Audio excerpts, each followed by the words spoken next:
Michael, la tracklist de l'album qui sort en avril vient d'être dévoilée. Alors, ça va compter 13 titres. Alors moi, je suis un peu dubitatif. Alors, je vais vous citer les titres et je vais vous en faire un petit peu ma critique après.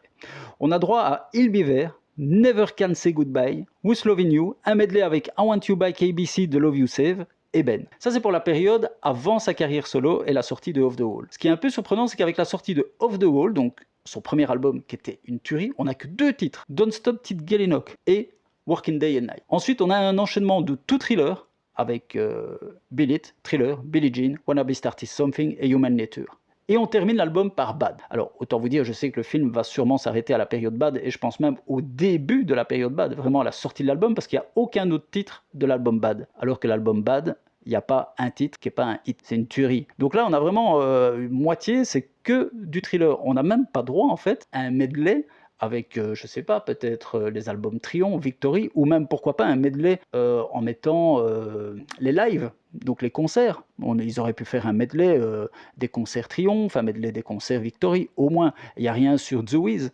Enfin, il y a plein de choses qui sont quand même très, très rapidement effacées. Donc là, on parle quand même donc de sa première partie de vie et sa première partie de carrière, les 20 premières années de sa carrière. On a droit à 13 titres, dont 6, c'est ça 1, 2, 3, 4, 5 qui sont que du Thriller. C'est quand même très très pauvre, et j'ai l'impression quand on lit la tracklist qu'il n'y a rien de neuf en fait. Il n'y a même pas des remixes ou des enchaînements entre les titres. Vous savez, par exemple, la meilleure chose qui soit arrivée depuis la mort de Michael Jackson, c'était l'album du Cirque du Soleil, où là, au moins, il y avait des enchaînements entre les titres. Il y avait aussi des sons qui étaient sortis, des clips vidéo qui avaient été intégrés dans les chansons pour faire des remixes et pour les rallonger. Et donc il y avait plein de choses de neuf. Il y avait aussi des enchaînements ou des groupements de chansons par thème et tout. C'était vraiment très très cool.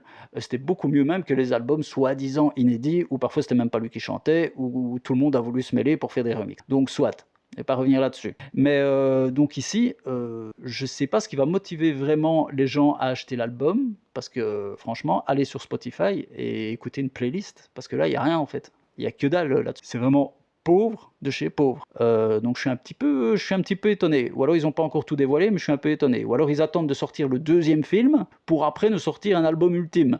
Parce que là, ils vont nous sortir un album pour celui-ci, un album pour le 2e, et peut-être un qui va faire les deux avec encore des rajouts. Hein, quand on veut vendre, on veut vendre.